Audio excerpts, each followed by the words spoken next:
दुनिया को जगाना याद रहा, खुद होश में आना भूल गए।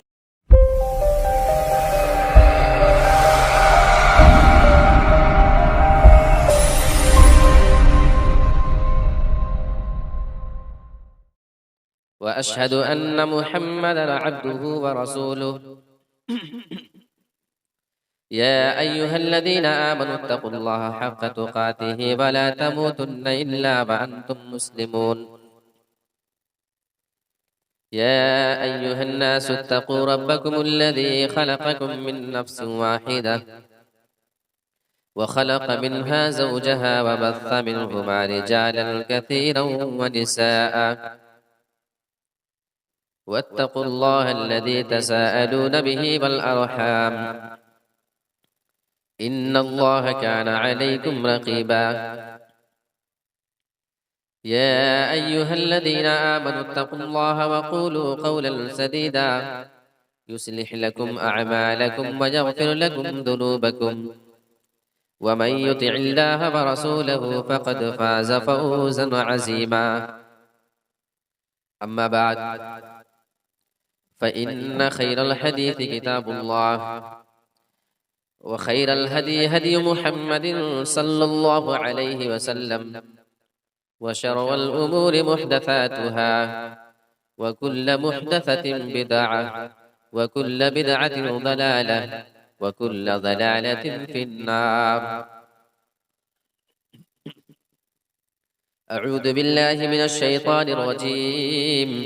बिस्मिल्लाहिर रहमानिर रहीम। क़ाल रब्बि फ़अंज़िरनी इला यौमि युबअसून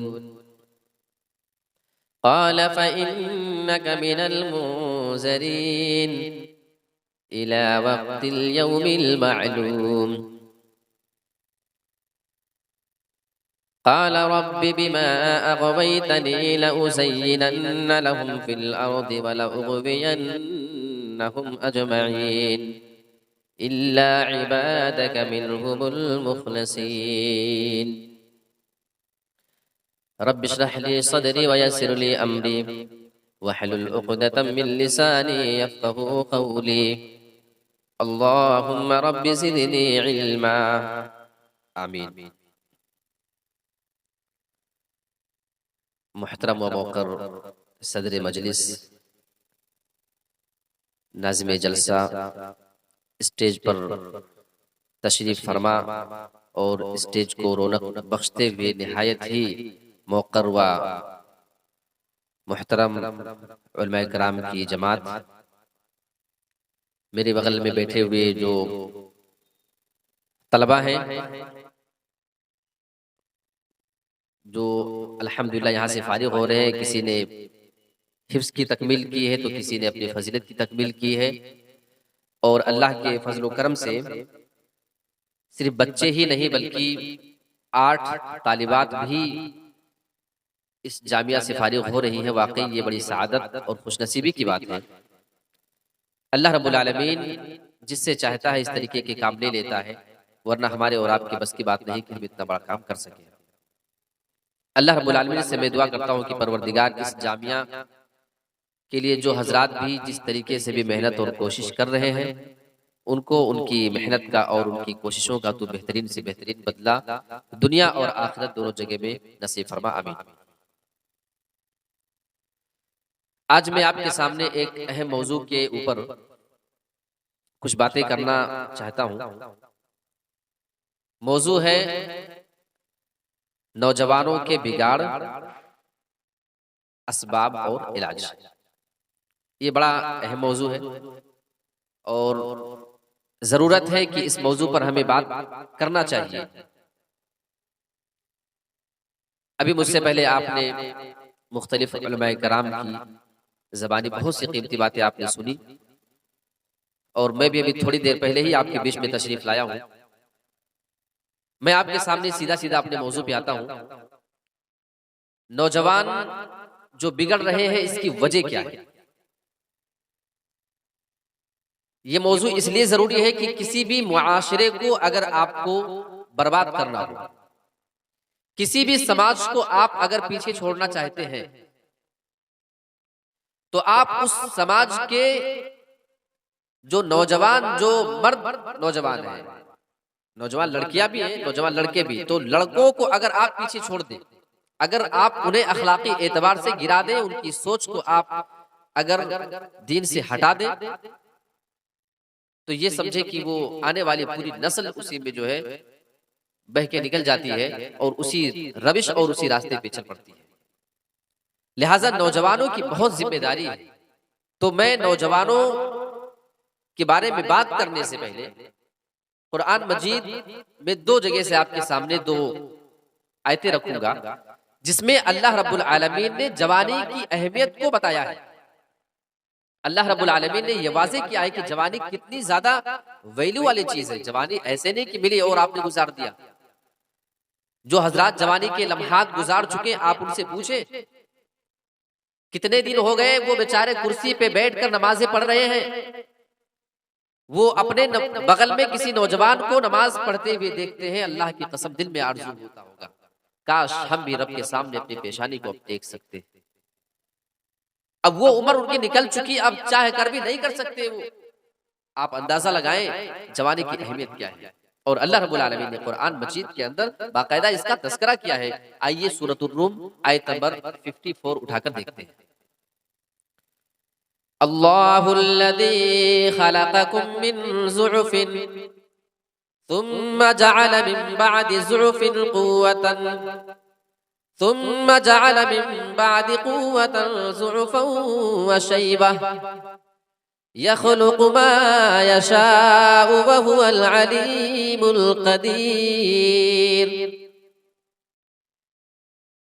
अल्लाहुल्लज़ी खलक़कुम मिन ज़ुअफ़िन, वो अल्लाह ही की जात है जिसने तुम्हें कमजोरी की हालत में पैदा किया, जिसने तुम्हें कमजोर चीज से पैदा किया है। अब इसका 2 मफ़हूम मुफस्सिरीन ने बयान किया। एक तो ये कि तुम्हें कमजोर वाली चीज से पैदा किया, यानी वो मनी का कतरा, वो पानी जो बड़ा कमजोर होता है इंसान को उससे पैदा करता है। या दूसरा मफहूम ये है कि इंसान को पहले अल्लाह रब्बुल आलमीन तुफूलियत में रखता है, बचपने की हालत में रखता है। जो कमजोरी की हालत होती है, बड़ी कमजोरी की हालत होती है, इंसान अपनी बातें नहीं बयान कर सकता है। इंसान कोई चीज सुनता है जब वो छोटा होता है, समझने की सलाहियत नहीं है, बोलना चाह रहा है, भूख लगी है, प्यास लगी है, लेकिन इतना कमजोर है कि अपनी बात को किसी के सामने रह नहीं सकता है। इससे बड़ी कमजोरी क्या हो सकती है। अल्लाह बयान फरमाता मिन ज़ुअफ़िन, अल्लाह ने तुम्हें कमजोरी की हालत में पैदा किया। अब आगे अल्लाह जवानी का तज़किरा कर रहा है। सुम्मा जअल मिन बअदि ज़ुअफ़िन क़ुव्वतन, फिर अल्लाह रब्बुल आलमीन ने तुम्हें कमजोरी के बाद ताकत अता कर दी, तुम्हें जवानी अता कर दी। एक बच्चा जब छोटा होता उसकी तमाम चीजें कमजोर हुआ करती हैं। जब इंसान जवान हो जाया करता है, उसकी आंखों की बीनाई बढ़ जाया करती है, उसके कानों की समाअत बढ़ जाया करती है, दिल में सोचने की ताकत और समझने की ताकत उसकी बढ़ जाया करती है।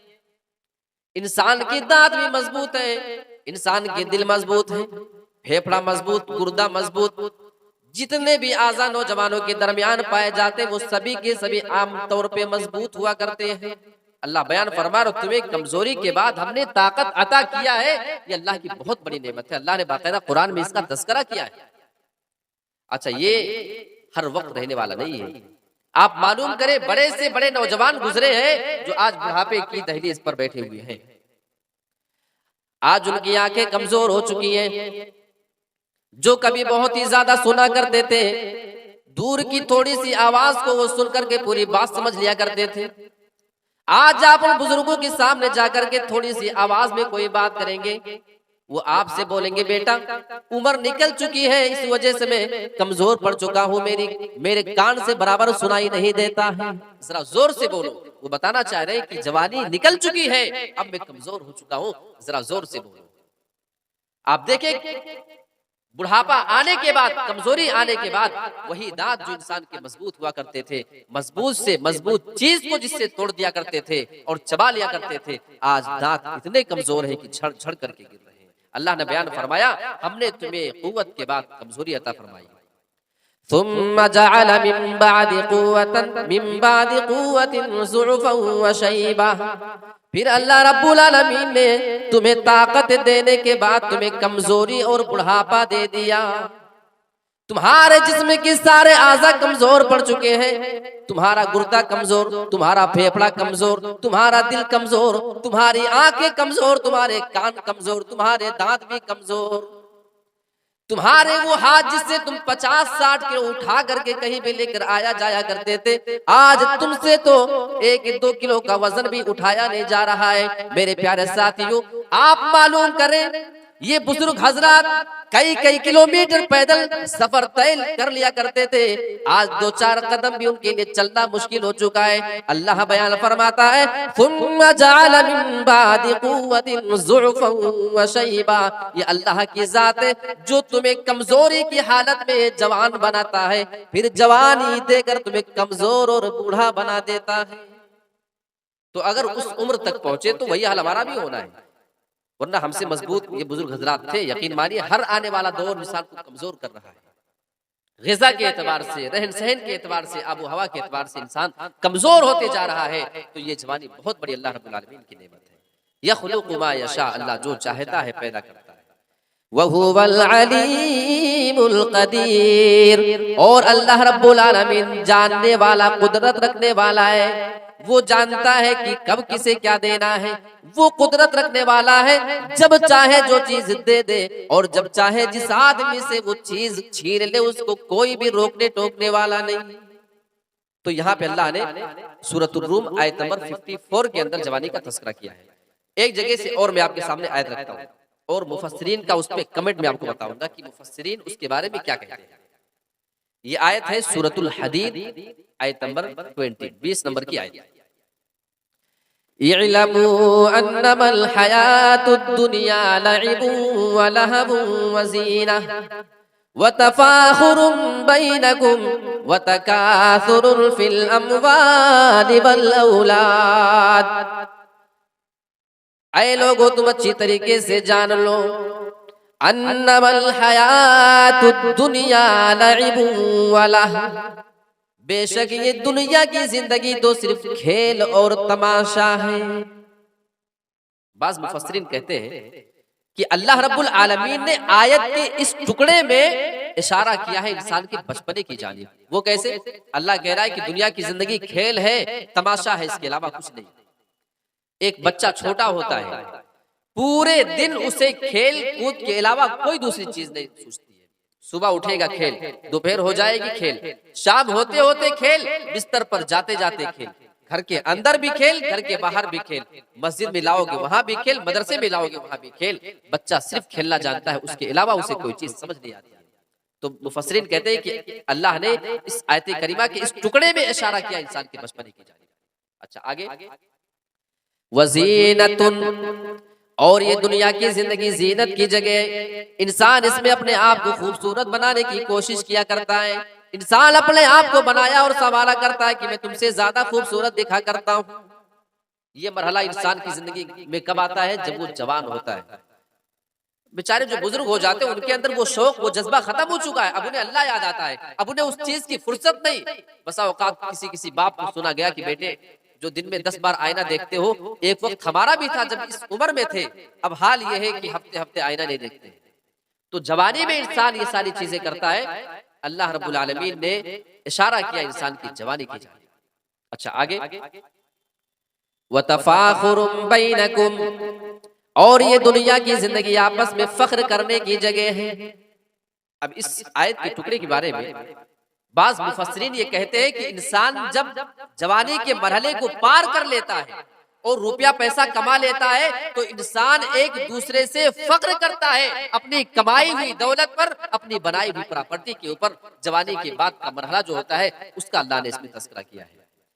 व तकासुरुन फिल अमवाली वल औलाद, और इंसान जब बुढ़ापे की उम्र को पहुंच जाता है और इंसान बूढ़ा हो चुका होता है, तब कभी कभी आप देखें कुछ लोग बैठे इंसान से बात कर रहे होते हैं कि हमारी इतनी औलाद है, हमारे इतने पोते, इतनी पोतियां, हमारे इतने निवासी निवासियां, तुम्हारी औलाद से हमारी औलाद ज्यादा है, तुम्हारी दौलत से हमारी दौलत ज्यादा है। अल्लाह बयान फरमाता है ये दुनिया की जिंदगी एक दूसरे से अपने माल में और अपनी औलाद में कसरत जताने की जगह है, एक दूसरे से अपनी फजीलत को जताने की जगह।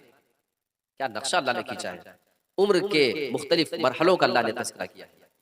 ये दो आयतें पेश करने के बाद जिससे जवानी की वैल्यू और अहमियत मालूम होती है, अब मैं आपके सामने बिल्कुल तरतीब से इंशाअल्लाह कुछ ऐसे असबाब और कुछ ऐसे रीजंस आपके सामने रखूंगा जो नौजवानों के बिगड़ने का सबब है। गौर से समझिए और एक तरतीब से मैं आपके सामने रख रहा हूं। सबसे पहली चीज, इंसान का फजूल में अपने वक्त को बर्बाद करना।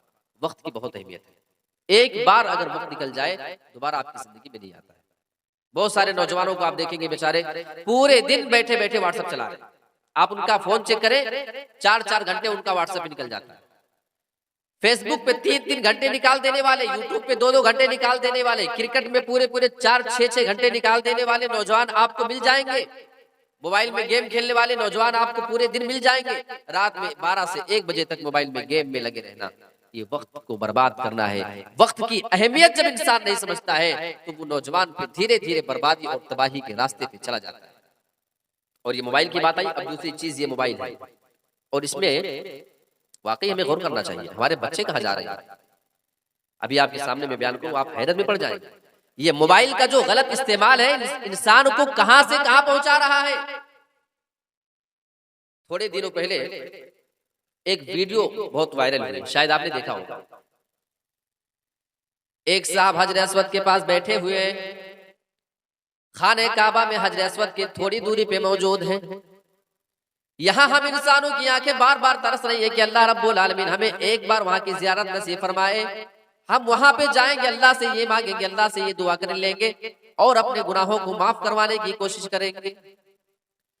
वो बंदा खाने काबा में हजर अस्वद की थोड़ी दूरी पे मौजूद है, लेकिन किसी ने पीछे से उसकी एक वीडियो बनाई, उसे मालूम नहीं चलने पाया था ये बंदा हजर अस्वद की थोड़ी सी दूरी पे बैठकर अपने मोबाइल फोन को निकाल कर उसमें लूडो का गेम खेल रहा था। ऐसे माँ बाप को गौर करना चाहिए जिनको ये लगता है कि हमारा बेटा तो भी छोटा है, ये मोबाइल में गेम खेल करके टाइम पास कर लिया करता है। अगर मोबाइल ना दो हमें परेशान करता है। अल्लाह की कसम, बेटों को और बेटियों को बिगाड़ने में सबसे ज्यादा इस मामले में माओं का हाथ होता है। हर माँ के हाथ में एंड्रॉइड फोन है। जैसे बच्चे घर में शरारत करना शुरू कर दिया करते हैं, बच्चों से पीछा छुड़ाने का सबसे आसान तरीका क्या होता है? किसी माँ से पूछो, बच्चे को मोबाइल में कोई गेम लगा के दे दो, कोई वीडियो चालू करके कार्टून लगा के दे दो, बच्चा 2 घंटे तक बिजी रहेगा। अपने आप को छुड़ाने के लिए, अपने आप को फ्री रखने के लिए बच्चे को मोबाइल थमा दिया। उसे नहीं मालूम था कि ये क्या होता है। सिखाया जाता है कि ये देखो इसके आगे, अरे फिर कुछ बंद हो गया लेके आएगा, अरे बेटा ऐसे ऐसे आएगा, सारी तरतीब बता दी जाती है ताकि बीच बीच में हमको डिस्टर्ब ना करे। होता है कि नहीं हो रहा है? माँ का किरदार होता है और बाद में रोती है। एक और साहब के बारे में एक वीडियो आई, बल्कि कुछ हाजी हजरात थे, बेचारे हरम के अंदर बैठे हुए हैं और माहौल का असर देखे। अल्लाह की कसम कोई बईद बात नहीं है कि अगर वो बंदा हजरे अस्वद के सामने अगर वो लूडो गेम खेल रहा है, कल आपका बेटा अगर हजरे अस्वद के सामने फ्री फायर खेलते हुए न दिख जाए तो कोई ताज्जुब की बात नहीं। कुछ हाजिर हजरात को देखा गया, देखो इंसान की आदत नहीं छोड़ती है। बेचारे ताश के पत्ते हरम में बैठ के खेल रहे थे। ये बाकायदा वीडियो, कोई सुनी सुनाई बात नहीं है, आप देख सकते हैं सर्च मार के। क्या खेल रहे हैं? ताश के पत्ते वहां पे खेल रहे हैं। इंडिया के लोग होते ही ऐसे, आमतौर पे इंडिया वाले। एक इंडिया वाले की बात मुझे याद आई, वो बेचारा पहली बार गया था वो सऊदी, तो उसको तंबाकू की आदत होती है ना, बड़े जुगाड़ से लोग यहाँ से लेके जाते हैं। कैसे भी जब कोई बंदा इंडिया से वहां जाता है तो कुछ मंगाना हो नहीं मंगाना हो, इंसान तंबाकू मंगाता है, बाकी चीज तो वहां मिल जाएगी। तो ये साहब किसी तरीके से छुप छुपा के तंबाकू तो लेके पहुंच गए। अच्छा, अब उसको खाने के लिए जगह भी चाहिए, पुलिस वगैरह लगी हुई, तो एक तरफ किनारे बैठ के उसको रगड़ के जैसे यूं रखना चाहा। अब पुलिस वाला उनको डांट रहा है, अरबी में डांटा, या रजुल और लिमादा ताकुलू हादा शै, उसने अपने हिसाब से डांटा कुछ कि ये क्या खा रहे हो तुम, तो अरबी में डांटा जैसे, तो ये इंडिया का आदमी, इसको क्या मालूम। अब इंडिया वालों को जो जाहिल होते हैं उनको हर अरबी कुरान की आयत लगती है या कोई दुआ मालूम होती है। अब जैसे इतना सुनना था, उस पुलिस वाले को गया और पकड़ के चिमट लिया और लगा रोने जोर जोर से। पुलिस वाला झिड़का है, क्या बकवास है, मैं तुझे डांट रहा हूँ। तो ये बोला मैं रो इसलिए रहा हूँ क्योंकि अल्लाह की कसम पहली बार मुझे मालूम हुआ है कि तंबाकू खाने की भी कोई दुआ आती है, बड़ा करम है कि आपने मुझे बता दिया। अब यही दुआ पढ़ के मैं खाऊंगा तंबाकू। तो बाद में कोई ट्रांसलेटर बगल में था, बोला भाई ये तंबाकू खाने पे डांट रहा था, तुझे दुआ नहीं सिखा रहा था। तो अरबी ना समझने का ये नुकसान वहां होता है। एक बार बेचारा, ये होता है इसलिए कहते हैं कि अपने बच्चों को अरबी सिखाएं, वरना लेने के देने हो सकते हैं। एक अरबी आदमी टॉयलेट में गया तो वहां पे फोन बज गया। ये अरबी ना जानने का नुकसान बता रहा हूँ। अच्छा, अब वो फोन आ गया, कोई इमरजेंसी कॉल, तो उसने अरबी में उठाया और थोड़े बहुत एक दो जुमले अरबी में बोले और रख दिया कि अरबी में बोला उसने कुछ। अब ये इंडिया वाला बाहर खड़ा है, अरे निकल अभी बता रहा हूँ। अब वो जैसे निकला उसको पकड़ के ले धुनाई कर दिया, दो चार तमाचे। लोग दौड़े, क्या हो गया, बोला ये बदतमीज बाथरूम में जाके टॉयलेट में ये कुरान मजीद की तिलावत कर रहा था। अब बताइए, वो कुरान की तिलावत उसको लग रहा है जबकि वो अरबी में अपना कुछ बोल रहा है। तो अरबी ना जानने का ये नुकसान। लिहाजा अपने बच्चों को कम से कम इतनी अरबी सिखाएं कि उन्हें तमीज हो जाए कि ये कुरान है, ये हदीस है या कोई आम बोलचाल है। इतना तो इंसान को सेंस होना चाहिए। बहुत मसाइल होते हैं। तो मोबाइल फोन का गलत इस्तेमाल ये इंसान को कहां से कहां पहुंचाती है। ये दूसरी बात, वालिदैन को इस पे वाकई गौर करना चाहिए। एक दोस्त हमारे इलाके का है, उसके सामने एक बार मैं बैठा हुआ था, मैं आपको मोबाइल का नुकसान बता रहा हूँ। एक छोटा सा उसका बेटा 4 से 5 साल का यूं रो रहा है मोबाइल के लिए, लग रहा है कि अपनी जान दे दे। तो बेटा किसी तरीके से बड़ी मुश्किल से उसको समझा रहा है। मैं बोला भाई इतनी आदत कहाँ से लग गई। बोला क्या बताऊं मौलाना, अगर इसको मोबाइल ना दो ऐसा सांस भरता है कि उसको फूंक करके उसको मतलब बचाना पड़ता है, कैसा लगता है कि दम ही निकल जाएगा मोबाइल नहीं मिलने से। बच्चे होते हैं, उनको मालूम है कि किस तरीके से मिलेगा, वो उनको सारी एक्टिंग मालूम है। बच्चों को मोबाइल से दूर रखें। अगर आप चाहते हैं कि ये बड़े होने के बाद अगर सही तरीके पे रहे तो यहाँ से इब्तिदा होती है। आप जो चीज उनको जिस रास्ते पे चलाएंगे उसी रास्ते पे चल निकलते हैं। तो 2 चीजें हो गई। अब तीसरी चीज बहुत अहम है, अपने आप को ज्यादा फ्री और खाली रखना। ये नौजवानों के बिगाड़ का बहुत बड़ा सबब हो सकता है। लिहाजा मैं वालिदैन को सबसे पहले बोलूंगा कि आप अपने छोटे बच्चों को या तो किसी दीनी काम में लगा दे, कुछ याद कराइए, कुछ पढ़ाइए, कुछ बुलवाइए, कोई दीनी बातें, या किसी दुनियावी काम में लगा दे। अगर बच्चा खेलता है ना, घर में पूरे दिन शरारत करने दो, थोड़े बहुत सामान तोड़ लेने दो। घर का सामान नुकसान हो जाए वो चलेगा, लेकिन अगर उसका अखलाक खराब हो गया वो नहीं चलने वाला है। याद रखिए। और नौजवानों को ये चाहिए कि या तो अपने आप को किसी दीनी काम में लगाओ, और हर बार दीनी काम नहीं हो सकता है, दुनियावी काम में अपने आप को बिजी रखो। खाली और फ्री ना रखें, क्यों, इसका नुकसान क्या होगा। खाली जहन में इब्लीस और शैतान जाके ज्यादा वसवसे डालता है, उसके दिमाग में उल्टे सीधे ख्यालात डालता है। जब इंसान ज्यादा फ्री बैठा होता है तभी देखे फितने कहां से आते हैं। आप देखेंगे पूरे इलाके में जो कोई बिल्कुल फ्री आदमी होगा, कोई काम नहीं हुआ कि एक से एक नुक्ते बयान करेगा। मुल्ली साहब अगर कभी इत्तेफाक से मिल जाए तो मुल्ली साहब को देख के उसको सवाल याद आते हैं। पहले से सवाल नहीं है, मुल्ली साहब को देख के उसको सवाल याद आएगा, वो एक से एक कुछ दिमाग में उसके। तो इंसान की खाली और फ्री रहने का ये नुकसान है। अब आइए कुरान मजीद की इसी पे एक आयत लेते हैं। इब्लीस ने बाकायदा वादा किया है, सूरतुल हिज्र आप उठाइए, आयत नंबर 36, 37, 38, 39 और 40। ये 5-5 आयतें एक तरतीब से। क्या बेहतरीन बात अल्लाह ने की है। क़ाल रब्बि फ़अंज़िरनी इला यौमि युबअसून। इब्लीस अल्लाह रब्बुल आलमीन से कहता है, जब फैसला हो चुका था इब्लीस को अल्लाह रब्बुल आलमीन ने जहन्नमी करार दे दिया। जब उसे जन्नत से निकाल दिया गया था, वो अल्लाह रब्बुल आलमीन से मोहलत मांग रहा है, रुखसत लेना चाहता है। ऐ मेरे परवरदिगार, तू मुझे कयामत के दिन तक मोहलत दे दे। क़ाल फ़इन्नका मिनल मुनज़रीन। अल्लाह रब्बुल आलमीन उसके सवाल के जवाब में बयान फरमाता है, जा मैंने तुझे मोहलत दे दिया है, इला यौमिल वक़्तिल मालूम। वो कयामत तक के लिए मोहलत मांग रहा था और अल्लाह रब्बुल आलमीन उसको कयामत तक के लिए मोहलत दे देता है। कयामत तक के लिए तुझको मोहलत देता हूं। अच्छा, ये सारी बात पेश क्यों आई? अब मैं पहले ये नुक्ता बयान कर दूं, उसके बाद मैं आपके सामने इस आयत को आगे करूंगा। वो निकाला क्यों गया, इसमें एक पॉइंट आपको बताना चाह रहा हूं। उसने कहा अना खैरुम मिनहू, मैं आदम से बेहतर हूं। अच्छा, रीजन क्या बताया? अल्लाह तूने मुझे आग से बनाया और आदम को मिट्टी से बनाया। उसने वजह बताई। अव्वलु मन क़ासा इब्लीस, सबसे पहले जिसने कियास किया, सबसे पहले जिसने दीन के बारे में अकल दौड़ाई, वो यही इब्लीस था। उसने कहा मैं बेहतर हूँ। कोई बेवकूफ नहीं था, बहुत ऊंचा सोच के बोला था मैं बेहतर हूँ। क्यों जानते हैं कैसे बेहतर है? वो यूं कहना चाह रहा था कि अल्लाह, जब आग को जलाई जाए तो आग की फितरत में और उसके नेचर में तो बुलंदी हुआ करती है, आग जलाओ तो ऊपर को जाती है। और ये आदम तो मिट्टी से बने, मिट्टी को ऊपर से भी छोड़ोगे तो जाती तो नीचे है। तो जो चीज ऊपर वाली है वो नीचे वाले का सजदा करे, ये हो ही नहीं सकता है। कयास करता है, वो अपना दिमाग चला रहा है रब के हुक्म के सामने। अच्छा, तो इस एतबार से उसकी दलील कितनी मजबूत है, हा? देखो, आग ऊंचाई को जा रही है ना, तो जो ऊपर जाए वो बुलंद है और जो नीचे जाए वो पस्त है। तो इस एतबार से अपनी दलील उसने दे दिया था। लेकिन क्या वाकई उसकी दलील सही थी? अब आइए इस पर एक रोशनी डाल देते हैं। इजरा इल्मी बातें गौर से समझिएगा। देखो, किसी चीज का ऊपर और नीचे जाना ये उसके अच्छे या किसी चीज के नीचे जाने से उसके बुरे होने की दलील नहीं है। जैसे आप एक हाथ में सोना ले लो और एक हाथ में गुब्बारा हवा भर के छोड़ो, गुब्बारा कहाँ जाएगा? हवा में उड़ जाएगा ना। और सोना और चांदी हीरे जवाहरात आप छोड़ेंगे, वो कहाँ जाने वाला है? बोलो, जमीन को जाएगा। तो क्या हीरा गुब्बारे से सस्ता हो गया, कम वैल्यू है इसकी? ऐसी बात तो नहीं है। अच्छा, ये सारी बात छोड़ो, एक और मिसाल देता हूं।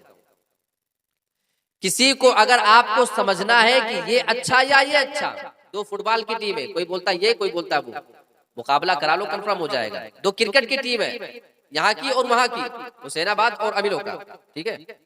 बहुत करीब से जानता हूँ आपके इलाकों को, कई हमारे साथी आपके इलाके के अल्हम्दुलिल्लाह क्लास फेलू और हमारे असातिज़ा भी आपके इलाके के हैं। ये मेरे लिए खुशनसीबी है कि इस वक्त मैं आपके सामने बैठने के काबिल हूँ।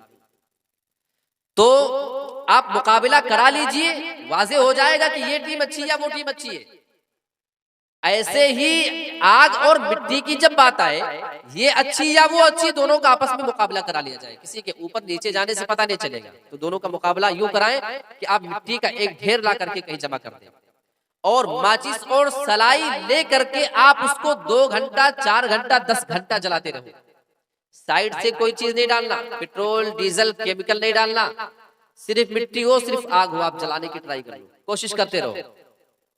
क्या वो आग तने तनहा अकेले उस मिट्टी को जला सकती है? अब आपको बोलना पड़ेगा, जला सकती है? बोलो। अगर किसी को लगता है तो वो इधर आ जाए, मिट्टी मंगवाता हूँ और सलाई और जला के दिखा दे। बोलो भाई, जलाएगी? जो ऐसे नहीं करेगा तो उसको बुलवा रहा हूं यहाँ पे, हाँ इसलिए समय से कर दो, नहीं जला पाएगी ना। लेकिन अगर कहीं पे आग जल रही हो और आग जले और आप उस पर उतनी मिकदार में मिट्टी ले जाके डाल दो, क्या आग को बुझा सकती है मिट्टी की? नहीं। अरे पेट्रोल पंप पे बालू और मिट्टी वगैरह क्यों रखी होती है भाई वो बाल्टी पैकेट में? इसी वजह से ना कि आग लग जाए तो डाल दो तो आग को कंट्रोल कर लेगी। पता ये चला जब दोनों का मुकाबला कराया जाता है तो आग तो अकेले नहीं जला पाती है मिट्टी को, लेकिन अगर आग जल रही हो और मिट्टी उसके ऊपर लाके डाल दी जाए तो मिट्टी पे कंट्रोल पा लेती है, उस पे ये हावी हो जाती है। तो चीज हावी हो जाए वो अच्छी है, ना कि ऊपर जाने वाली और नीचे जाने वाली चीज से कोई फैसला होगा। बात समझ में आई? दलील तो थी उसकी, लेकिन दलील बातिल थी। सिर्फ दलील होना काफी नहीं है, दलील सही का होना जरूरी है, वरना दलील तो इब्लीस दे रहा था, अना खैरुम मिन्हु, मैं उससे अफजल हूं, तो सिर्फ दलील से बात नहीं बनती। अच्छा, यहाँ पे बात आई, अब मैं अपनी आयत पे आता हूँ जहां से मैं बात को रोका था।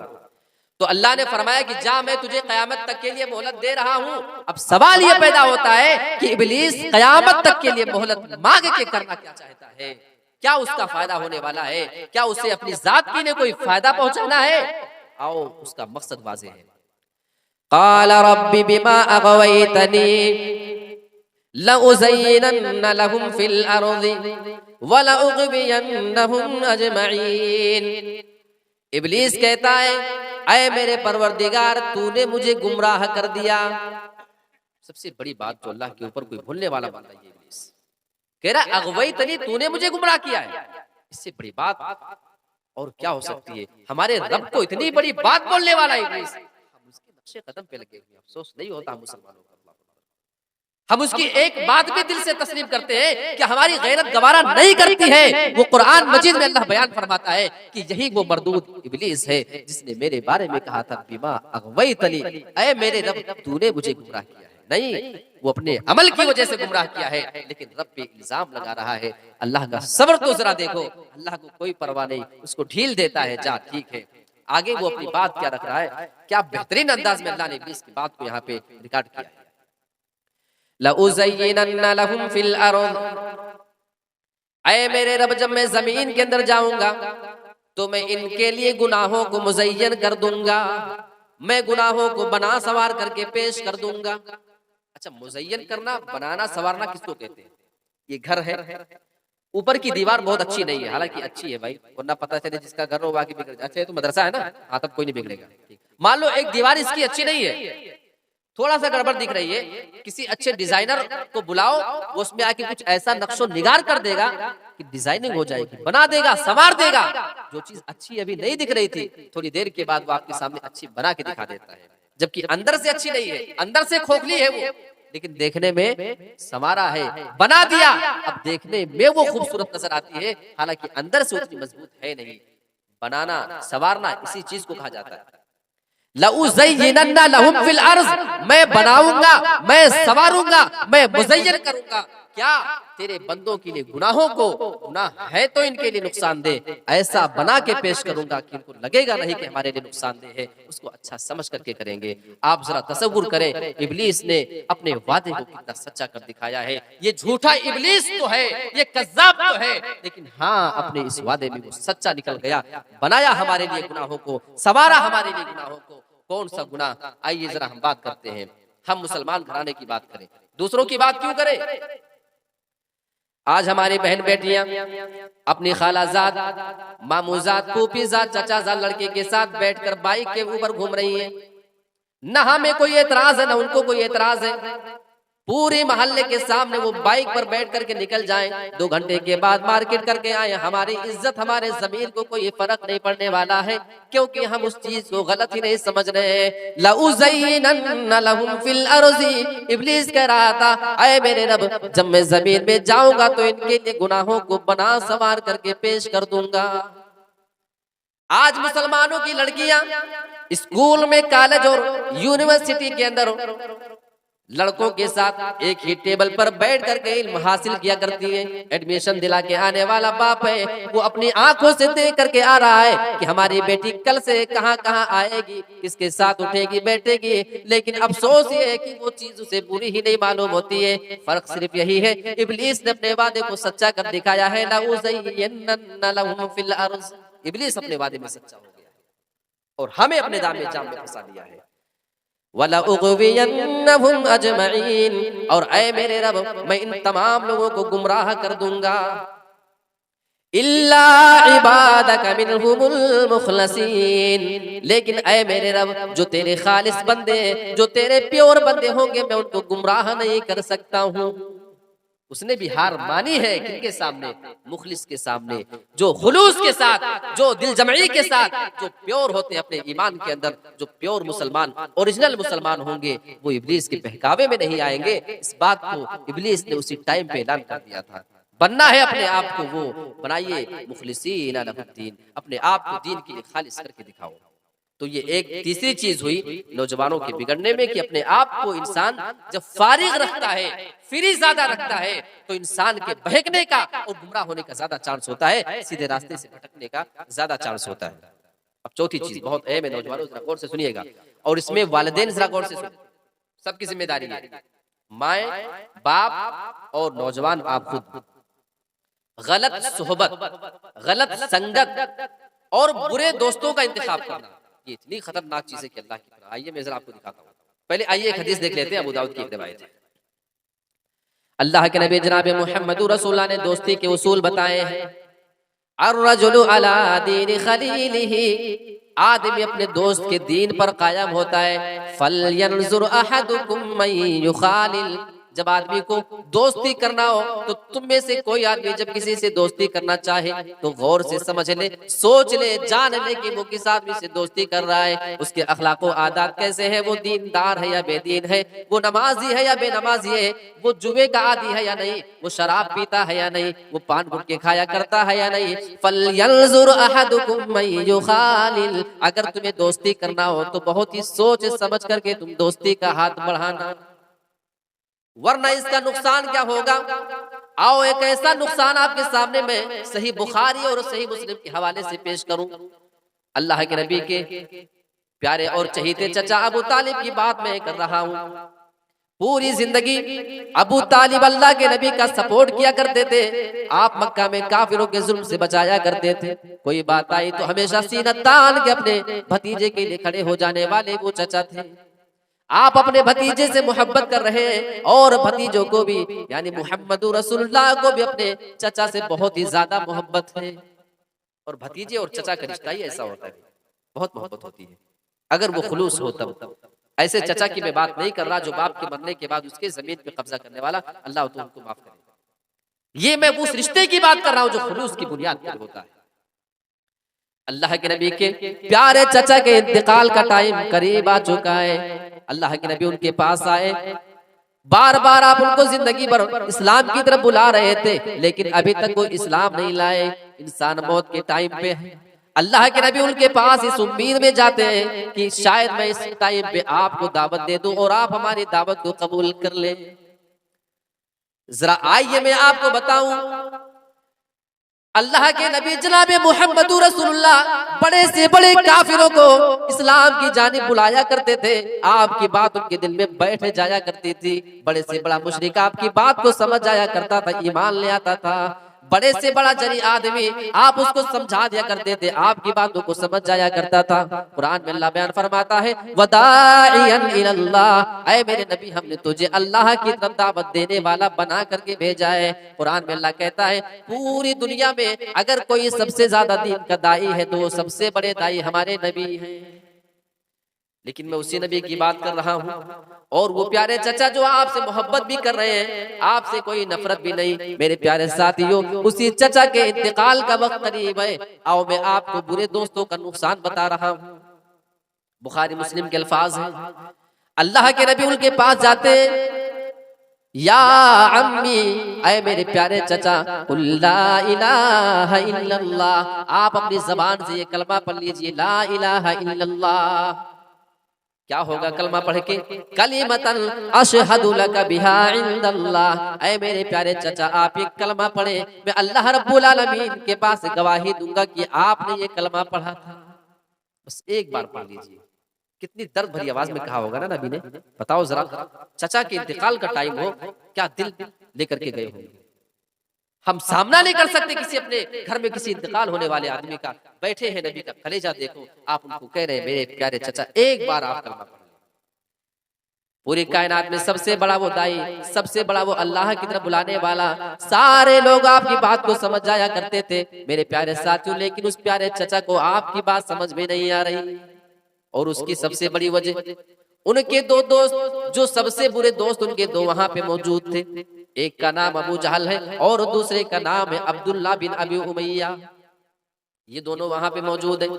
यहाँ अल्लाह के नबी अपनी बात बार बार अपने प्यारे चचा के कान में कह रहे थे, ऐ मेरे प्यारे चचा एक बार आप ये कलमा पढ़ दीजिए। और वहाँ दोनों दोस्त कह रहे थे, ऐ अबू तालिब क्या अपने भतीजे के कहने की वजह से तुम अपने बाप दादा के दीन से फिर जाओगे? क्या तुम अपने बाप दादा के दीन को छोड़ दोगे?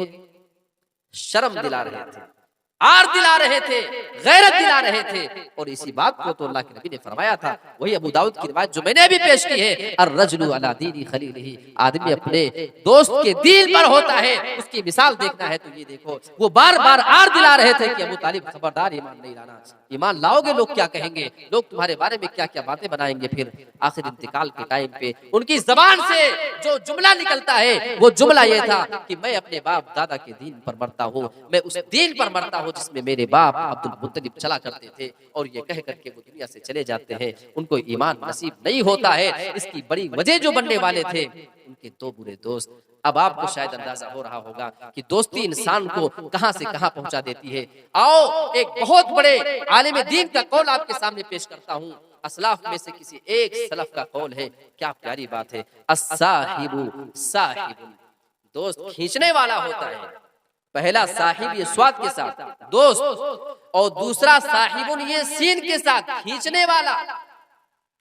दोस्त खींचने वाला होता है, यानी वो जिस रविश पर होता है, जिस रूट पर होता है, जिस लाइन पर होता है, जो कर रहा होता है अपने दोस्त को उसी पे खींच रहा होता है। आओ ये कर लो, आओ ऐसा ही करते हैं, आओ ऐसा ही कर लिया जाए। होता है कि नहीं होता है? आप देखें कोई लड़का बड़ा शरीफ है, वो कभी पान गुटके नहीं खा रहा है, वो शराब नहीं जानता, वो जुए नहीं खेलता है, अचानक से गलत दोस्तों की संगत पड़ी और उनके साथ रह करके पान गुटके खाना शुरू कर देता है, वो उनके साथ रह करके दारू पीना शुरू कर देता है, शराब पीने लगता है, वो फिल्में देखने लगता है, वो अपने आप को दीन से कितना दूर कर लेता है। अस्साहिबु साहिबुन, इसकी मिसाल देखना है तो हम अपने नौजवानों के इस माशरे को देखें कि किस तरीके से एक नौजवान दूसरे नौजवान को उस बुराई की जानिब खींच रहा होता है।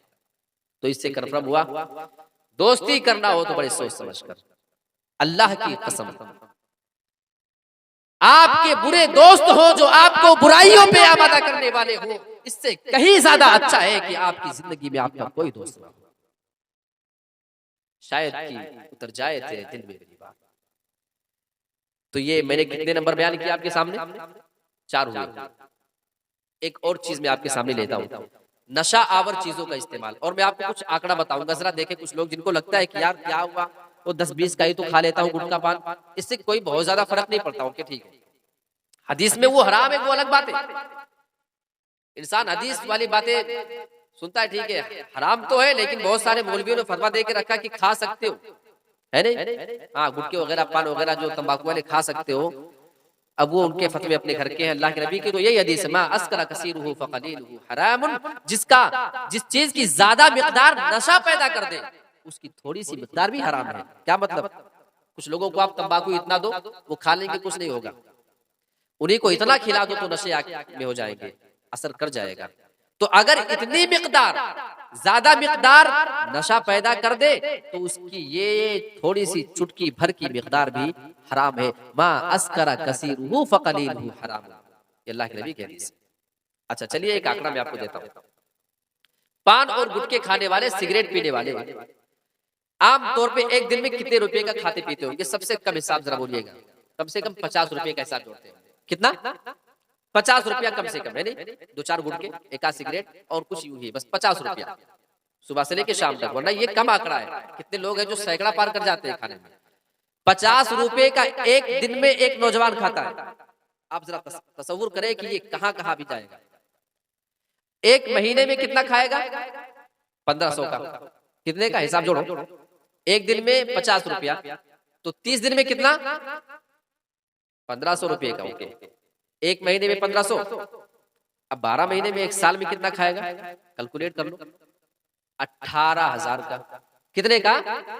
18,000 का तंबाकू, पान, गुटखा, सिगरेट, जो भी सब तमाम चीजें मिलाकर अगर सिर्फ एक दिन में 50 रुपये का खाता है तो एक साल के अंदर 18,000 का खाएगा। ठीक है, अच्छा इसी आंकड़े को थोड़ा और बढ़ाते हैं हम लोग। ऐसे ही अगर वो 5 साल तक खाता रहे, 5 साल तक खाता रहे, तो ये आंकड़ा आप जोड़ेंगे तो 90,000 बन जाएगा। 5 साल में 90,000 रुपए का सिर्फ गुटखा खा के थूका है। आपको समझ में आ रहा है? वही 90,000 होता और आज ये आदमी दूसरे से उधार मांग रहा है, कुछ नहीं दो थोड़ा। अरे आप बोलो ना कि तूने तो 5 साल में 90,000 का गुटखा खा के थूका, इतना बड़ा सेठ आदमी उधार मांग रहा है कि नहीं? बताओ उसको, गैरत दिलाओ। मेरे प्यारे साथियों, रुपए और पैसे की कदर करने की कोशिश करो। अल्लाह रब्बुल आलमीन ने आपको नेमत दी है, खुदा के वास्ते ये आंकड़ा मैं आपके सामने इसलिए बता रहा हूँ ताकि वो नौजवान समझ जाए।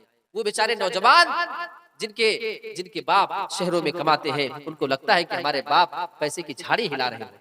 आप जाके मालूम करो, वो सेठ और बड़े आदमी की गालियां भी इस बिना पे सुनता है कि अपने बच्चे की हमें जेब खर्च भी देना है।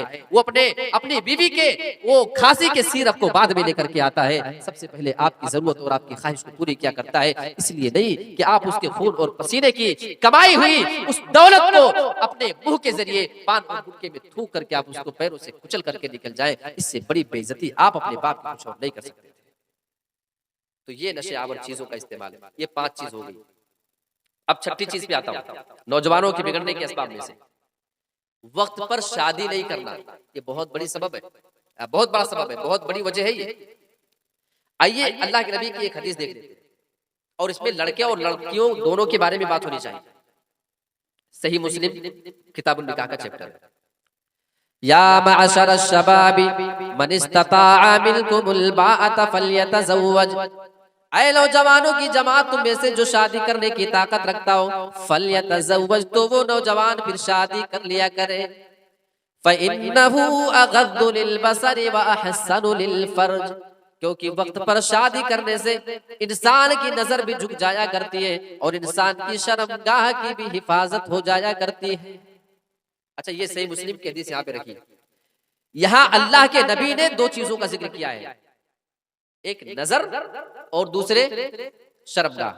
एक और हदीस में उठाता हूँ मुस्नद अहमद की रिवायत, उसमें अल्लाह के नबी ने ज़िना की कई शक्लें बयान की। इसमें सिर्फ नजर और शर्मगाह, वो डिटेल उस हदीस के अंदर आपको मिलेगी। अल्लाह के नबी जनाब मुहम्मद रसूलुल्लाह इरशाद फरमाते हैं, इंसान के जिस्म का हर हिस्सा ज़िना किया करता है। फल ऐनान तज़नी, इंसान की दोनों आंखें भी ज़िना करती हैं। वो ज़िनाहु मन नज़र, इंसान की दोनों आंखों का ज़िना ये है कि इंसान अपनी आंखों से किसी गलत चीज को देखा करे जो उसके लिए देखना जायज नहीं, उसके लिए देखना हलाल नहीं, उसको अपनी आंखों से देखे, ये आंख का ज़िना है। वल्यदान तज़नियान, इंसान के दोनों हाथ भी ज़िना करते हैं। व ज़िनाहु मल बतशु, इंसान के हाथ का ज़िना ये है कि ऐसी चीज को वो हाथ लगाए, वो टच करे जो छूना उसके लिए जायज हलाल नहीं।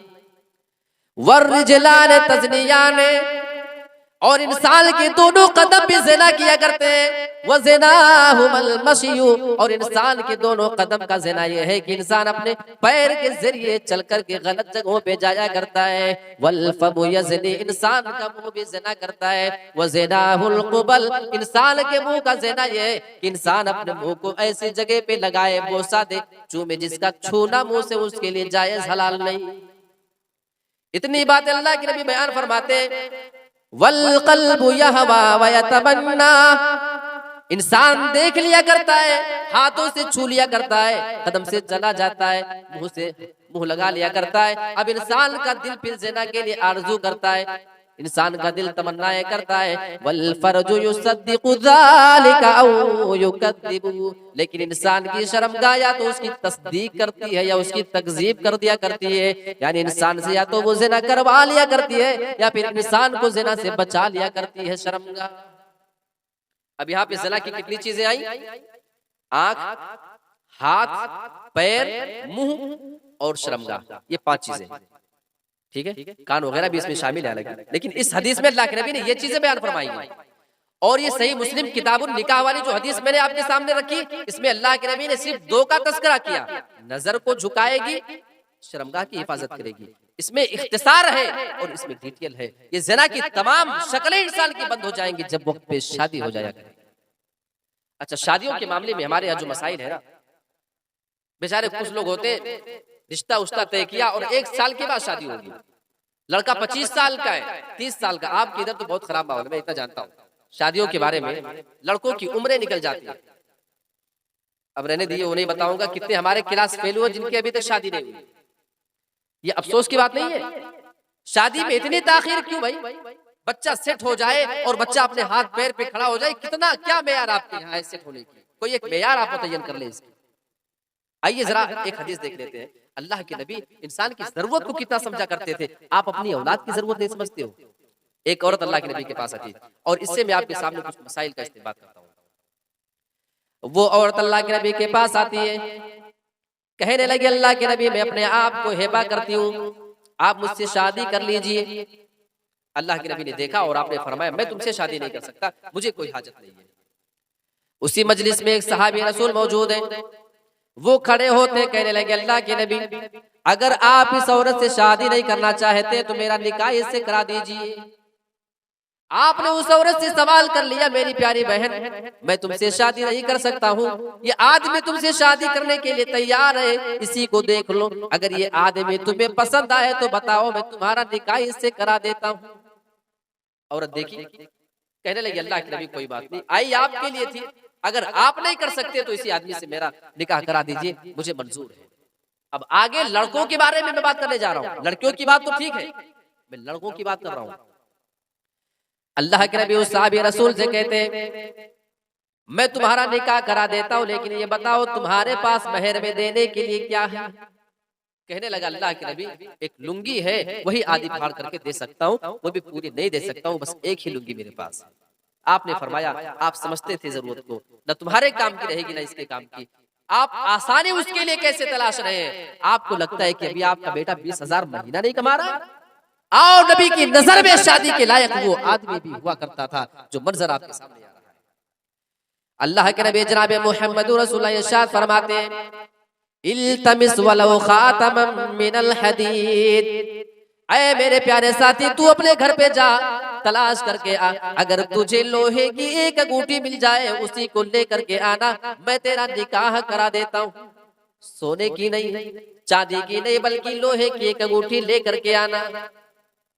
वो आदमी घर में तलाश करने जाता है, थोड़ी देर ढूंढने के बाद वापस आता है, मायूस चेहरा है, कहने लगा अल्लाह के नबी, मैंने अपने सर को, तमाम घर को मैंने देख लिया है, छान भी लिया है, लेकिन मैंने अपने घर में लोहे की अंगूठी भी नहीं पाई है।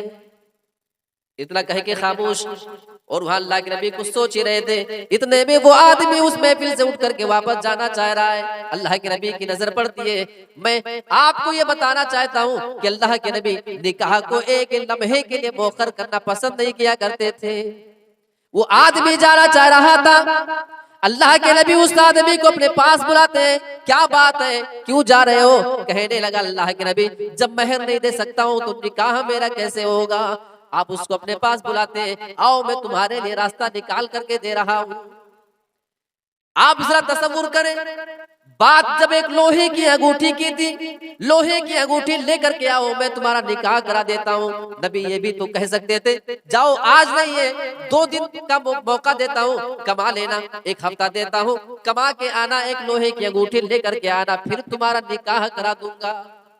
नहीं नहीं, बिल्कुल नहीं, आपने उस आदमी के बारे में ऐसा नहीं कहा, क्योंकि अल्लाह के नबी ये समझ रहे थे आज इस आदमी को निकाह की जरूरत है, और आज इसी वक्त इसको निकाह की जरूरत है।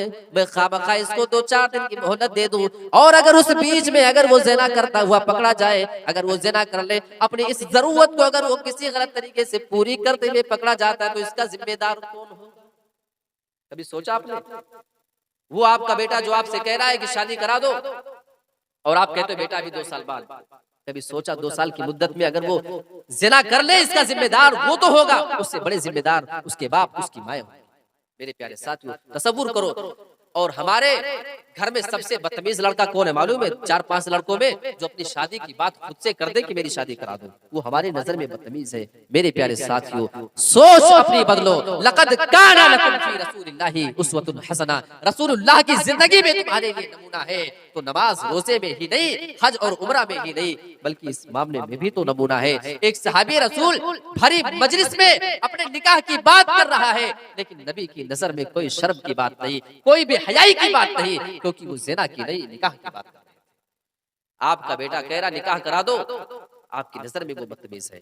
वही लड़का अगर ज़िना करते हुए पकड़ा जाए, आप कहे तो शुक्र है कोई जाना तो नहीं, किसी को पता ना चले, बस घर की इज्जत घर में रह गई है। नहीं, वो आपकी नजर में उतना गलत नहीं जितना अपने लिए शादी की बात करना गलत है। सच ये है कि अपने आप को इंसान ने इतना बदला है, इतना बदला है कि दूसरों के रविश पे इंसान चलना शुरू कर चुका है और चलते चला जा रहा है।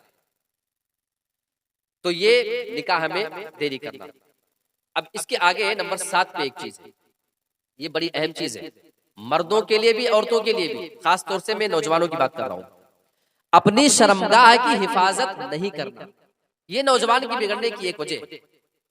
देखो, ज़िना की ख्वाहिश किसी को भी हो सकती है। अल्लाह के नबी जनाब मुहम्मद रसूलुल्लाह के पास एक आदमी आता कहने लगा अल्लाह के नबी ईदल्ली बिज़िना, अय अल्लाह के नबी मुझे ज़िना करने की ख्वाहिश हो रही है, मैं ज़िना करना चाहता हूँ, मैं आपसे इजाजत मांगने के लिए आया हूँ कि आप मुझे इजाजत दे दीजिए। सहाबा उसको डांटने के लिए दौड़ पड़ते हैं, अल्लाह के नबी उनको मना करते हैं कि इसको डांटो नहीं, बल्कि अल्लाह के नबी उस आदमी को अपने पास बुला लेते हैं और आप उससे सवाल करते हैं, आप उसको समझाना चाह रहे थे। अल्लाह के नबी बयान फरमाते हैं तुम उससे ज़िना करने की इजाजत मांगने के लिए आया हुआ है, चल ठीक है इजाजत बाद में देता हूँ, पहले मेरे कुछ सवालों के जवाब तू दे करके चला जा। अल्लाह के नबी सवाल करते हैं अतुहिब्बुहु लिउम्मिक, ऐ मेरे प्यारे साथी ये बता अगर कोई आदमी तेरी माँ के साथ ज़िना करे तो क्या ये बात तुझे पसंद आएगी या नहीं?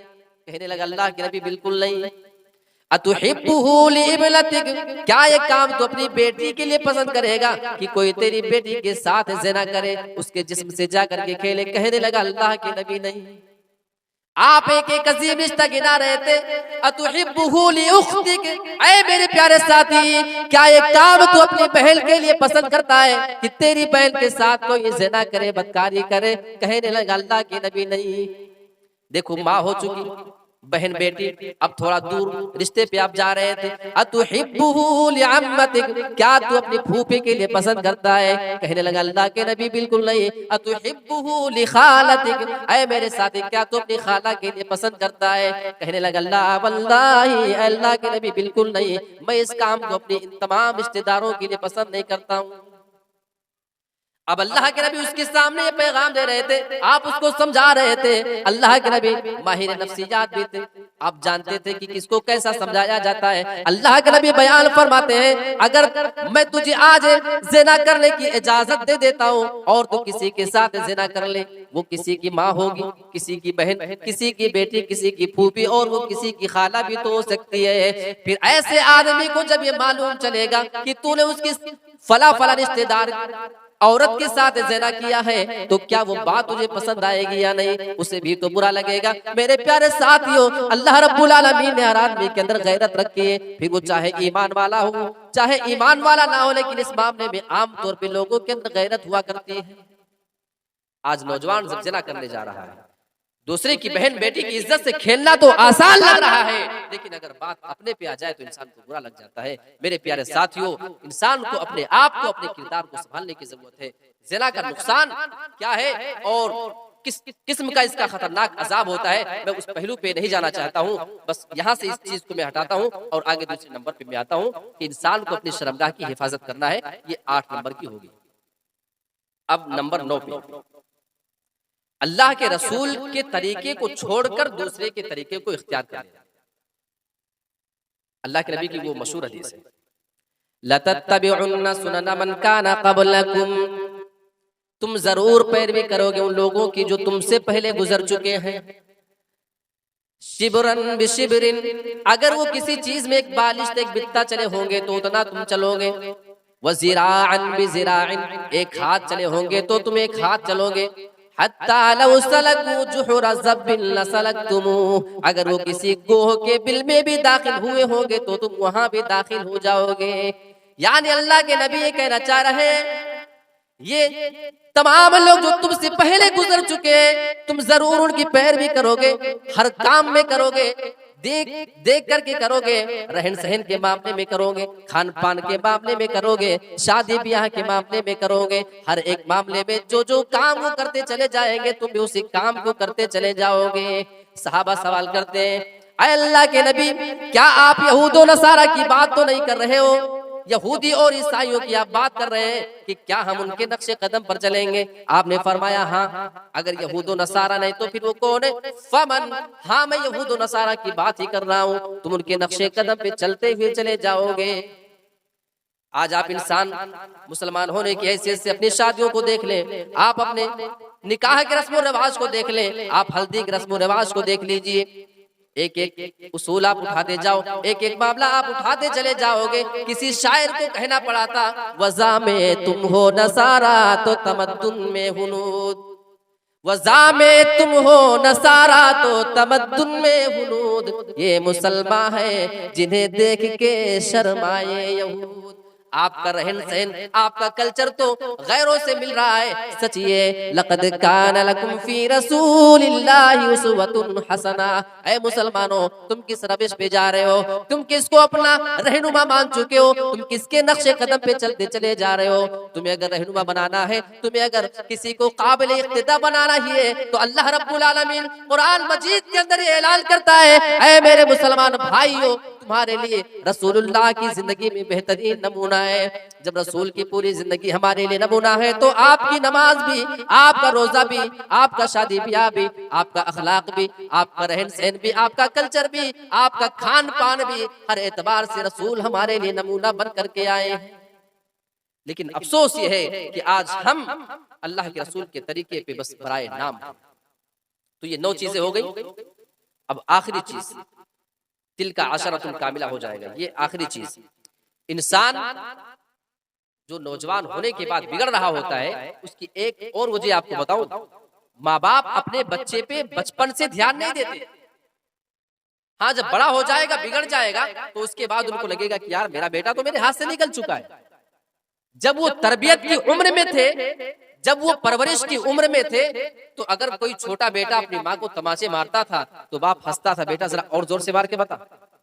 और जब वो बाप को मारता था, माँ को अच्छा लगता था, बेटा जरा और पीछे वाले गाल पे उधर मार के बता, तब अच्छा लग रहा था। मेरे प्यारे साथियों, उस बच्चे को आपने काश ये तरबियत दिया होता। आपको अगर आपका बेटा आपकी माँ पे हाथ उठाते हुए बचपन से नजर आता और आप उसके सामने ये पैगाम रखते, छोटे से उसके कान में बात डालते, ऐ मेरे प्यारे बेटे, तू नहीं जानता है, ये तेरी वो माँ है जो तुझे लेकर के 9 महीने तक अपने पेट में रखी है।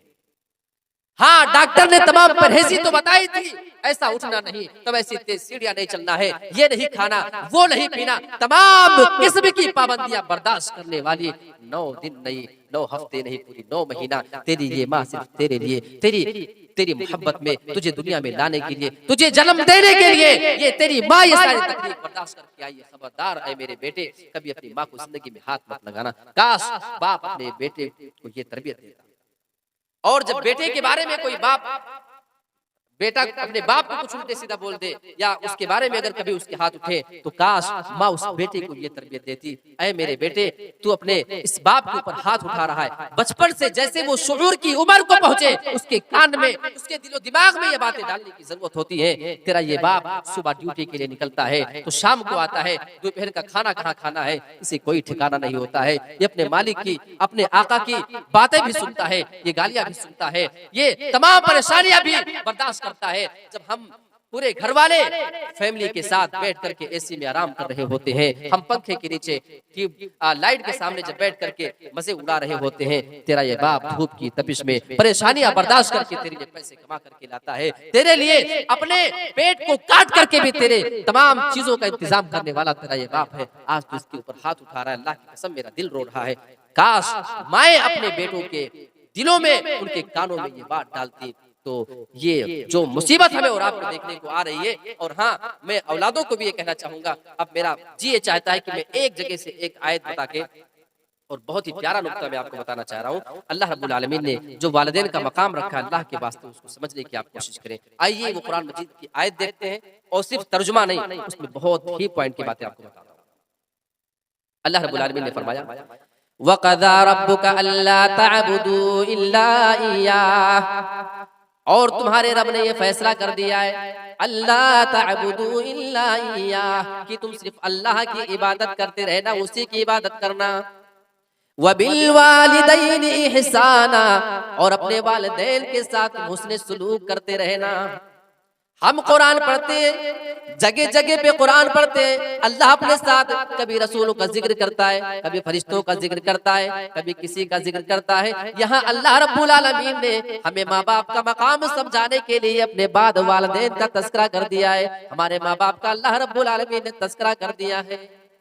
वालिदैन के साथ उसने सुलूक करना, अच्छा अंदाज जरा कुरान का देखो, और एक एक लफ्ज की गहराई में डूब जाने को जी चाहता है। अल्लाह इम्मा यबलुगन्ना इंदकल किबरा अहदुहुमा औ किलाहुमा, ऐ इंसानों, अगर तुम्हारे माँ बाप तुम्हारे पास बुढ़ापे को पहुंच जाए, इंदका तुम्हारे पास पहुंच जाए, अल किबरा बुढ़ापे को। अब देखिए, तो आगे अल्लाह कह रहा है उनके साथ उसने सुलूक करना, ये वो, ठीक है।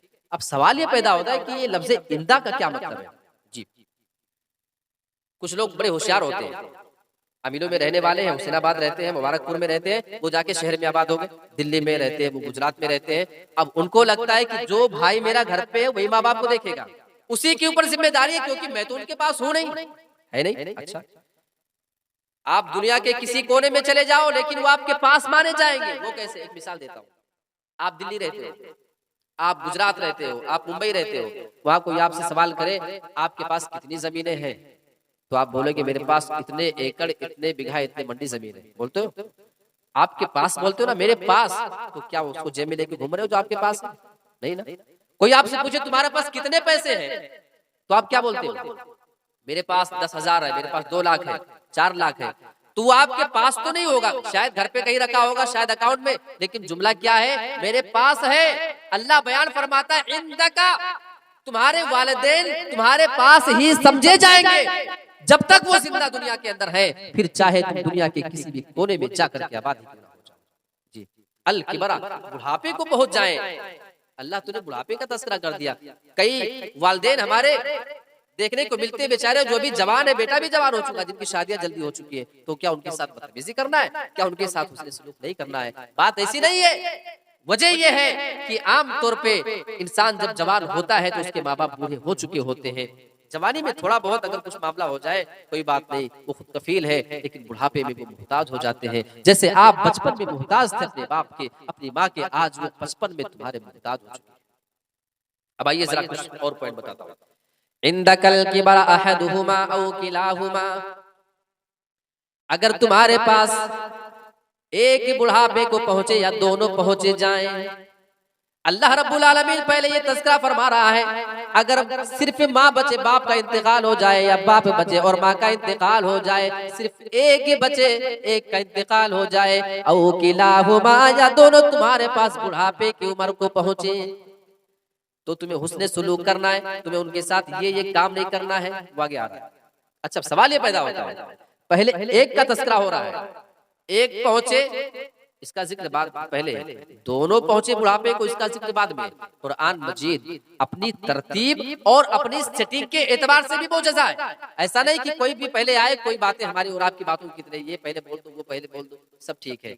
कुरान मजीद में जो पहले आया है, जो बाद में आया, उसका बहुत बड़ा माना और मफहूम हुआ करता है। अल्लाह बयान फरमा रहा है, अहदुहुमा, एक अगर तुम्हारे पास बुढ़ापे की उम्र में पहुंचता है तब ज्यादा ख्याल करना, इससे पता चल रहा है।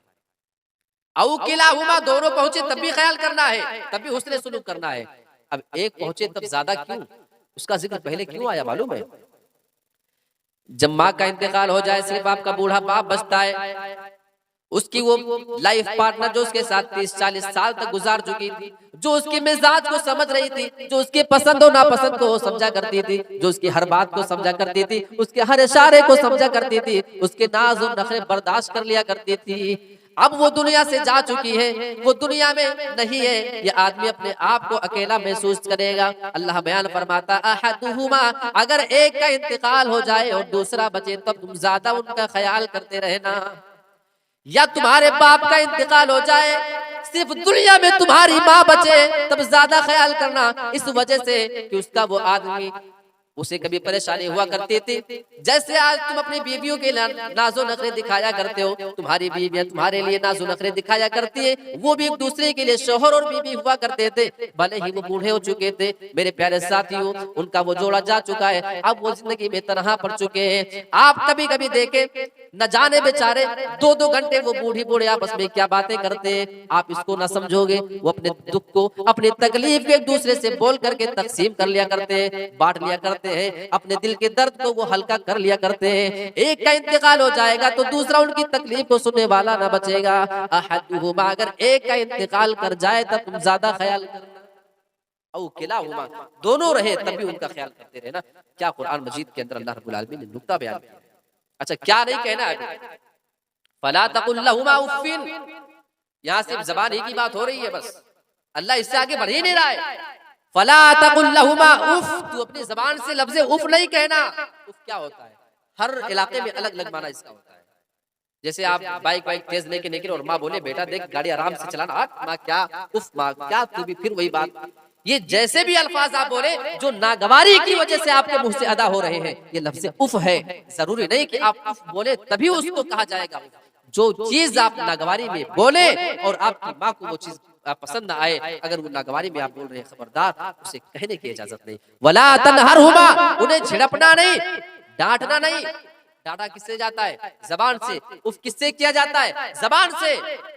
जब जबान का गलत इस्तेमाल करने की इजाजत नहीं है तो अपने वालिदैन के लिए हाथ और पैर का इस्तेमाल करने वाले वो नौजवान, अल्लाह तुम्हारी नौजवानी पे रहे। आप अपने लिए अपने माँ बाप का गिरबान भी पकड़ सकते हो कभी। कभी कभी तो बेचारे उसकी बीवी और माँ के दरमियान कोई तकरार हो जाए और कोई बात आए तो शौहर बड़ी धड़ल्ले के साथ अपनी माँ को बोलता है कि तू नहीं समझेगी ना, तू चुप रहा कर इस मामले में। सुना आपने भी? हाँ, नहीं समझेगी। आपको समझने वाली वो माँ जो आपके बचपने में सिर्फ आपके रोने के अंदाज को देख करके समझा करती थी, मेरा बेटा रात में रो रहा है तो भूख से रो रहा है, पेट में दर्द है, पेट में गैस है, इसके सर में दर्द है, इसको बुखार आया हुआ है, किस वजह से वो रो रहा है। सिर्फ आपके रोने के अंदाज को देख करके समझने वाली वो, आपको इतना समझने वाली माँ आज आपकी बीवी के आने के बाद वो आपको नहीं समझती है, वो किसी मामले को नहीं समझती है, आपकी जबान से ये जुमला फिर शोभा नहीं देता उस हस्ती के बारे में।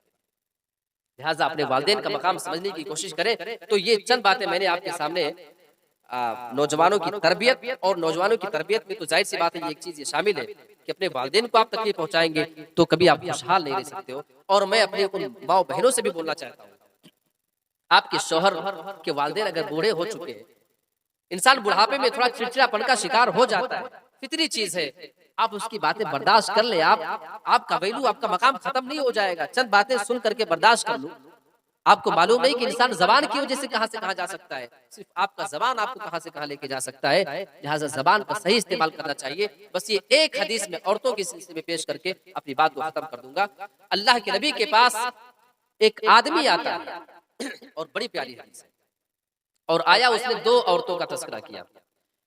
एक बड़ी नेक औरत है, एक उससे थोड़ा सा कम नेक औरत। हम और चाहते हैं ना आप कि हमारी माएं बहनें बेटियां सब जन्नती हो, तो आओ जरा इस हदीस को देख लेते हैं। इस हदीस की रोशनी में हमारी माएं बहनें कहां जा रही हैं, जरा तसव्वुर करके देखें। एक आदमी अल्लाह के नबी के पास आता है, कहने लगा अल्लाह के नबी, तुज़करु मिन कसरति सियामिहा व सलातिहा व सदक़तिहा। अल्लाह के नबी, हमारे समाज और माशरे में एक बहुत ही नेक औरत पाई जाती है, वो हमेशा नमाज पढ़ने वाली, फर्ज नमाज के साथ साथ वो नफली नमाज बहुत ज्यादा पढ़ा करती है। वो रमजान के रोजे के अलावा नफली रोजे भी बहुत ही ज्यादा साल भर में वो रखा करती है, और सदका खैरात तो सबसे ज्यादा करने वाली उसका तस्करा हमेशा किया जाता है। ये सारी बड़ी बड़ी नेकियां हैं।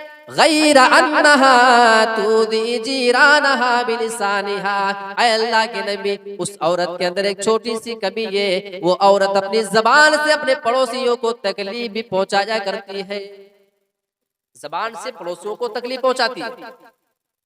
आपने सब कुछ उसके बारे में सुन लिया, ये औरत नमाजी है, रोजेदार है, सदका खैरात करने वाली, तमाम चीजें अपनी जगह सही, लेकिन जबान से पड़ोसियों को तकलीफ पहुंचाती है। अल्लाह के नबी बयान फरमाते हैं, क़ाल हिया फिन्नार, फिर ऐसी औरत तो जहन्नम के अंदर जाने वाली है। अब यहाँ मैं आपके सामने इस्तिदलाल ये करना चाह रहा हूँ कि अगर औरत अपने पड़ोसी को जबान से तकलीफ देने की वजह से अगर जहन्नमी है, तो एक लड़का, एक आदमी अपनी माँ को, अपने बाप को जबान से अगर तकलीफ देता है, उसका ठिकाना कहाँ हो सकता है। बात समझ आ रही है? एक और औरत का उसने तज़किरा किया, तुज़करु मिन क़िल्लति सियामिहा व सलातिहा व सदक़तिहा। अल्लाह के नबी, हमारे समाज में एक औरत है, वो ज्यादा नमाज नहीं पढ़ती है, सिर्फ फर्ज नमाज पढ़ती है, नफली ज्यादा नहीं, तहज्जुद नहीं पढ़ पाती है। वो सिर्फ रमजान के रोजे रखा करती है, साल भर में वो नफली रोजे भी नहीं रख पाती है। वह सदक़तिहा, वो सदका खैरात भी कम किया करती है। बल्कि हदीस के अल्फाज हमें ये बताते हैं वो कितना थोड़ा सदका किया करती थी। व अन्नहा ततसद्दक़ु बिअसवारिन मिनल अक़िद। अल्लाह के नबी, उस औरत के पास कभी कभी पनीर के मामूली से टुकड़े आया करते, वही पनीर के वो टुकड़े किसी को सदक़े में दे दिया करती है। गरीब औरत है, उसके पास ज्यादा है ही नहीं, तो देगी क्या? अल्लाह के नबी, उस औरत के पास इन मामले में ज्यादा नेकियां नहीं दूसरी औरत के मामले की तरह, लेकिन हाँ, वला तुदी जिरानहा बिलिसानिहा। अल्लाह के नबी, ये औरत अपनी जबान से किसी भी पड़ोसी को कभी तकलीफ नहीं पहुंचाया करती है। सारे के सारे पड़ोसी उसकी जबान से महफूज रहा करते हैं। अल्लाह के नबी ने जैसे ये जुमला सुना, वो नमाज थोड़ा पढ़ती है, रोजा कम रखती है, सत्ता खैरात भी वो कम किया करती है, लेकिन उसकी जबान से अगर उसके पड़ोसी तकलीफ में नहीं रहा करते हैं तो अल्लाह के नबी बयान फरमाते हैं, क़ाल हिय फिल जन्ना। ऐ मेरे साथी, फिर ऐसी औरत तो जन्नत के अंदर जाने वाली है। अब इसमें मर्द हजरात कहेंगे कि हम क्या करें? आप ये काम करें, अपने पड़ोसी में जाएं और मालूम करें, कभी हफ्ते में कभी महीने में, और पता करें कि हमारे घर की किसी माँ बहन बेटी से कोई तकलीफ होगी तो तुम आके हमको बोल देना। और आपकी जिम्मेदारी है कि फिर आप अपने घर वालों पे कंट्रोल करें। कुल्लुकुम राइन व कुल्लुकुम मस्ऊलुन अन रइयतिही। सही मुस्लिम की हदीस है, अल्लाह के नबी बयान फरमाते हैं, तुम में से हर आदमी चरवाहा है।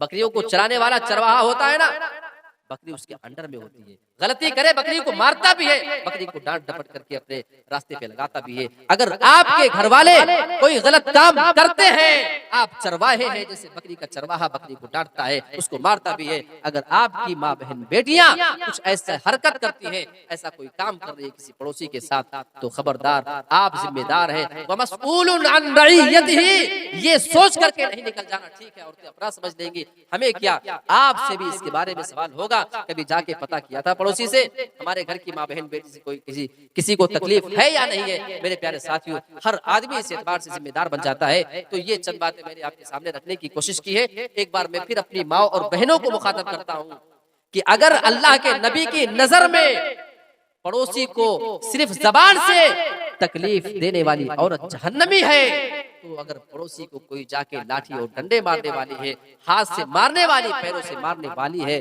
पैरों से चल के जाके बदतमीजी करने वाली है, उस औरत का ठिकाना कहाँ हो सकता है? फैसला आपके हाथ में छोड़ता हूँ। अल्लाह रब्बुल आलमीन से आइए हम सब दुआ करते हैं कि परवरदिगार, ये चंद बातें जो मैंने आपके सामने रखने की कोशिश की है, अल्लाह रब्बुल आलमीन तू हम तमाम लोगों को उस पर अमल करने की तौफीक अता फरमा। और मैं आखिर में एक माजरत ये पेश करता हूँ कि जाती तौर पे मुझे ही वहां से आने में लेट हुई, शायद इसकी वजह से प्रोग्राम थोड़ा लेट हो गया है, वरना प्रोग्राम और पहले खत्म होना था। हमारे मदरसे में कुछ जरूरी मीटिंग थी, इसकी वजह से मैं 5 बजे वहां से निकल पाया हूँ। 5:30 बजे मैं गाड़ी पकड़ा हूँ और किसी तरीके से बहरहाल आपके इधर में बहरहाल पहुंचा और ये चंद बातें रखने का आपके सामने मौका मिला। मैं अल्लाह रब्बुल आलमीन का शुक्रगुजार हूँ कि जिसने हमें और आपको ये कीमती मौका दिया कि दीन की बातें सुनने और समझने के लिए हम सब यहाँ जमा हुए। परवरदिगार आलम, जिन अहबाब ने इस प्रोग्राम में किसी भी एतबार से शिरकत की हो, चाहे किसी ने माली ताउन किया हो, किसी ने अपने जिस्मानी एतबार से इसमें ताउन किया हो, किसी ने राय मशवरे के एतबार से, जिस एतबार से भी किसी ने भी जर्रा बराबर भी कोई मेहनत की, अल्लाह रब्बुल आलमीन तो उनकी तमाम कोशिशों को कबूल फरमा और दूसरों को भी इस मामले में कुरान और हदीस के जो काम है ये वाकई बहुत बड़ा काम है। हर आदमी के नसीब में ये काम नहीं होता। अल्लाह रब्बुल आलमीन तो हम सभी को दीन का काम करने की तौफीक अता फरमा। आमीन। व आखिरु दअवाना अनिल हम्दुलिल्लाहि रब्बिल आलमीन। वस्सलामु अलैकुम व रहमतुल्लाहि व बरकातुहू।